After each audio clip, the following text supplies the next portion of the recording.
ശ്രീമതി ധന്യാരാമൻ. എന്നിട്ട് ഈ കാപ്പ ഗുണ്ട സുബിൻ, മരണം സുബിൻ എന്നാണ് പേര്, മറ്റു വഴിയില്ലാതെ പോലീസ് പിടിക്കാൻ പോയി. അയാൾ പട്ടി അഴിച്ചു വിട്ടു പോലീസുകാർക്ക് നേരെ. 6 പേരിൽ പിടികൂടിയത് 2 പേരെയാണ്, ബാക്കി 4 പേര് നാടുവിട്ടു. സാധാരണ വാർത്താക്കുറിപ്പ് ഇറക്കുന്ന പോലീസ് 2 പേരുടെ അറസ്റ്റ് വിവരം പൂഴ്ത്തിവെച്ചു. 11 കേസിലെ പ്രതിക്ക് സ്വൈരവിഹാരം നടത്തണമെങ്കിൽ, 11 കേസാണ് കേട്ടോ, 11 ഗുരുതര കേസിലെ പ്രതിക്ക് ഇങ്ങനെ സ്വൈരവിഹാരം നടത്തണമെങ്കിൽ, ഇങ്ങനെ പട്ടാപ്പകൽ സ്ഥാപനത്തിൽ കയറി ഗ്യാങ് റേപ്പ് നടത്തണമെങ്കിൽ വ്യക്തമായ പോലീസ് പൊളിറ്റിക്കൽ സപ്പോർട്ടില്ലെന്ന് പറയാൻ പറ്റുമോ ശ്രീമതി ധന്യാരാമൻ? തീർച്ചയായിട്ടും സപ്പോർട്ടില്ലാത്ത 5 കേസാവുമ്പോൾ തന്നെ സാധാരണ കാപ്പ ചുമത്തി ഇവരെ ജയിലിൽ അടയ്ക്കേണ്ടതാണ്. ഒന്നാമത് പോലീസ് വളരെ അലേർട്ടായിരിക്കേണ്ട ഒരു സമയം തന്നെയാണ്. കാരണം കഴിഞ്ഞ ഒരു 2-3 വർഷമായിട്ട് നമ്മൾ ഈ കോവിഡിന് ശേഷമുള്ള കുറ്റകൃത്യം അതിഭീകരമാണ്. പട്ടാപ്പകല് റേപ്പ് ചെയ്യല്, നമ്മൾ കേട്ടുകേൾവിയില്ലാത്ത കാര്യങ്ങളൊക്കെ അത്രയും ക്രിമിനൽസ് ഇവിടെ വർദ്ധിച്ചിരിക്കുന്നു. പക്ഷെ അവരെ അതുപോലെ ഒതുക്കാനായിട്ട് പോലീസ് സംവിധാനത്തിന് സാധിക്കുന്നില്ല, പോലീസുകാർക്ക് പറ്റുന്നില്ല, പോലീസുകാരെ കൊണ്ട് അത് പറ്റത്തുമില്ല. അതിന് വലിയ ഒരു ഈ ഗുണ്ടകൾക്കെല്ലാം തന്നെ ഒന്നുകിൽ ഇവിടുത്തെ വലിയ വലിയ ബിസിനസ്സുകാർ, അവരാണ് ഗുണ്ടകൾ ഉപയോഗിക്കുന്ന 2 വിഭാഗമാണ്. ഒന്ന് രാഷ്ട്രീയക്കാര്, രണ്ടാമത്തേത് ഇവിടുത്തെ ഏറ്റവും വലിയ സമ്പത്തുള്ള ബിസിനസ്സുകാർ. അവരുടെ ഓപ്പോസിറ്റുള്ള ബിസിനസ്സുകാരെ ഒതുക്കാനും എന്തെങ്കിലും ഒന്നും വേണ്ട, ഒരു തട്ടുകട അപ്പുറത്ത് വന്നു, തൊട്ടിപ്പുറത്ത് വന്ന ഇപ്പുറത്തെ തട്ടുകടക്കാരൻ ഈ ട്രിവാൻഡ്രം സിറ്റിക്കകത്തോട്ട് വെട്ടി ഓടിച്ചിട്ടുണ്ട് മറ്റുള്ളവരെ. അപ്പൊ അതൊക്കെ ഈ ബിസിനസ് സംബന്ധമായിട്ട് സാമ്പത്തികം ഉണ്ടാക്കാൻ ഈ ഒരു മേഖലയിലാണ് ഏറ്റവും കൂടുതൽ ക്രിമിനൽസിനെ യൂസ് ചെയ്യുന്നത്. അവരെ ഒതുക്കാനായിട്ട് എന്തുകൊണ്ട് ഇവിടുത്തെ പോലീസ് ഏറ്റവും ശക്തിയുള്ള പോലീസാണ്, ബുദ്ധിയുള്ള പോലീസാണ്, അവരെ വിചാരിച്ച നടക്കാത്തതായിട്ട് ഒന്നുമില്ല. പക്ഷെ നിങ്ങൾ ഓർക്കണം, ഈ കഴിഞ്ഞ 2 വർഷത്തിനിടയിൽ പോലീസുകാരനെ പ്രതികൾ കൊന്നു, ഒരാളെ ചവിട്ടിക്കൊന്നു ഒരു പോലീസുകാരനെ. എത്ര പോലീസുകാർക്ക് കുത്തേറ്റു?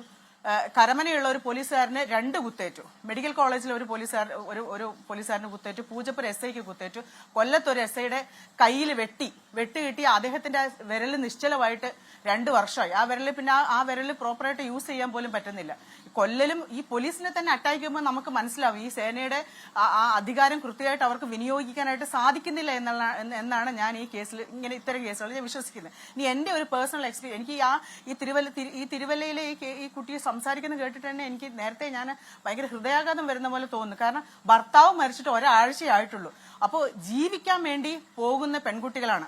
അവരെ ഇത്രയും ക്രൂരമായി പട്ടാപ്പകൽ അവർ ജോലി ചെയ്യുന്ന, അവർ സുരക്ഷിതത്വം ഉണ്ടെന്ന് വിചാരിക്കുന്ന സ്ഥാപനത്തിൽ പട്ടാപ്പകൽ കയറി അവരെ ഇതുപോലെ ഉപദ്രവിച്ച് റേപ്പ് ചെയ്യണമെങ്കിൽ ആ പ്രതിയുടെ അവനൊക്കെ വെട്ടിക്കൊല്ലണം എന്നാണ് ഞാൻ പറയുന്നത്. ഇതിനൊന്നും ആരെയും കാത്തു നിൽക്കരുത്. കാരണം അത്രയും ഇവരെ കൊണ്ട് നിയന്ത്രിക്കാൻ സാധിക്കുന്നില്ല. കോടതികളും അങ്ങനെ തന്നെയാണ്. കോടതികളെയും നമ്മൾ ശ്രദ്ധിക്കേണ്ടത്. ഇതിനിടയിൽ കോടതികളും വലിയ കളി കളിക്കുന്നുണ്ട്. ഞാൻ അതിനെല്ലാം കൃത്യമായിട്ടുള്ള എവിഡൻസ് നിങ്ങൾക്ക് തരാം. ഇനി എന്റെ ഒരു കുട്ടി, എനിക്കറിയാവുന്ന ഒരു പെൺകുട്ടീനെ ഇവിടെ ഒരു ഗുണ്ട റേപ്പ് ചെയ്തിരുന്നു. റേപ്പ് ചെയ്ത് ഓവറി ട്വിസ്റ്റായിട്ട് ബ്ലീഡിങ്ങും ബോധവും പോയിട്ട് ഇവിടെ ട്രിവാൻഡ്രത്തെ അനന്തപുരി ഹോസ്പിറ്റലിന്റെ അവിടെ അവനാക്കിയിട്ട് അവൻ രക്ഷപ്പെട്ടു കഴിഞ്ഞിട്ട് ഈ കുട്ടി ആശുപത്രിയിൽ നിന്ന് ഡിസ്ചാർജ് ആവും മുമ്പേ ഇവന്റെ കയ്യിൽ 3 തോക്കുണ്ട്. ഇന്ന് വരെ ആ 3 തോക്ക് പോലീസ് കണ്ടെടുത്തിട്ടില്ല. ഈ തോക്ക് ഉപയോഗിച്ചാണ് കുട്ടിയെ ഭീഷണിപ്പെടുത്തിയത്. ആ കുട്ടി ജീവിക്കാൻ നിവൃത്തിയില്ലാതെ അതിന്റെ അച്ഛൻ മരിച്ചുപോയി, അമ്മയ്ക്ക് സർജറി വേണം. അപ്പൊ ജോലി ചെയ്ത് ശമ്പളം ചോദിച്ചതിനാണ് ആ കുട്ടീനെ അയാൾ റേപ്പ് ചെയ്തത്. അപ്പോൾ ആ പ്രതിയെ അറസ്റ്റ് ചെയ്യാനായിട്ട് പോലീസ് അവന് 10-70 വർഷം ജയിലിൽ കിടക്കേണ്ട വകുപ്പുകളൊക്കെ ഇട്ടിട്ടാണ് പോലീസ് FIR തയ്യാറാക്കിയത്. പക്ഷെ നെടുമങ്ങാട് SC/ST കോടതിയിൽ എത്തിയപ്പം ആ ജഡ്ജി ആ പ്രതിക്ക് ജാമ്യം കൊടുത്തു. എനിക്ക് മനസ്സിലാവുന്നില്ല, 70 കൊല്ലം ജയിലിൽ കിടക്കേണ്ടവൻ എങ്ങനെ ജാമ്യം കിട്ടി? നിങ്ങൾ വിചാരിക്കും ഈ ഒരു കേസിൽ മാത്രം ഈ SC/ST കോടതികളൊക്കെ വെറും വേസ്റ്റ് ആണ്. ഇന്ന് വരെ ഏതെങ്കിലും ഒരു കേസ് നെടുമങ്ങാട് SC/ST കോടതിയിൽ ശിക്ഷിച്ചതായിട്ട് നിങ്ങൾ കണ്ടിട്ടുണ്ടോ? റേപ്പ് ചെയ്യപ്പെട്ടവർക്ക് ജാമ്യം, പിന്നെ അതിക്രൂരമായി വീട്ടിൽ കയറി ഒരു സൈഡ് മൊത്തം ഈ കൈ ഇല്ല, ആ രീതിയിൽ അവര് കൈ 2-3 വട്ടം സർജറി ചെയ്തിട്ട് ആ എല്ലൊന്നും കറക്റ്റ് ആവുന്നില്ല. അങ്ങനെയുള്ള സ്ത്രീയുടെ വീട്ടില് ഈ ഡ്രില്ലിംഗ് മെഷീനും കട്ടറും എടുത്ത് കയറി ഇത്രയും വലിയൊരു ഭീകരാന്തരീക്ഷം സൃഷ്ടിച്ച ഒരു സ്ത്രീയെ പട്ടാപ്പകല് കൈ അടിച്ചൊടിച്ച് അതിന് 3 സർജറി നടത്തിയിട്ട് അതിന് ശരിയാവുന്നില്ല. അതിന് പോലും SC/ST കോടതിയിൽ ജാമ്യം. ഞങ്ങൾക്കിപ്പോ ഒട്ടും വിശ്വാസമില്ലാത്ത കോടതികളെയാണ്. ഇപ്പൊ എന്റെ ഒരു പേഴ്സണൽ എക്സ്പീരിയൻസിൽ, ഞാൻ കൺസ്ട്രക്ഷൻ കോൺട്രാക്ടറാണ്. 2024 എന്റെ ഒരു പ്രോജക്റ്റില് വർക്കല ബീച്ചിൽ എനിക്ക് ഒരു ലാൻഡ് പർച്ചേസ് ചെയ്ത് കൺസ്ട്രക്ഷൻ ചെയ്ത് കൊടുക്കണമായിരുന്നു. അപ്പോൾ ഞാൻ അത് കൃത്യമായിട്ട്, എന്റെ ക്ലയന്റ് സൗത്ത് ആഫ്രിക്കയിലുള്ള ഒരു മലയാളിയാണ്, അദ്ദേഹത്തിന് തിരിച്ചു വന്ന് ഇവിടെ സെറ്റിൽ ആവാനാണ് ആ പ്രോജക്ട്. അപ്പൊ ഞാൻ 26 സെന്റ് കൃത്യമായിട്ട് പർച്ചേസ് ചെയ്ത് ലാൻഡ് രജിസ്റ്റർ ചെയ്തു. പിന്നെ അദ്ദേഹം തിരിച്ച് സൗത്ത് ആഫ്രിക്കയിലേക്ക് പോയി. അപ്പൊ ഞാൻ ഇവിടെ എന്റെ ആർക്കിടെക്ടിനെയും കൊണ്ട് സൈറ്റിൽ പോയി ഒരു ആർക്കിടെക്ട് ഡിസൈൻ ചെയ്ത് തന്നതനുസരിച്ച് എനിക്ക് മതിൽ കെട്ടണം. ആദ്യം റോഡിനുള്ള സ്ഥലം വിട്ട് മതിൽ കെട്ടണം.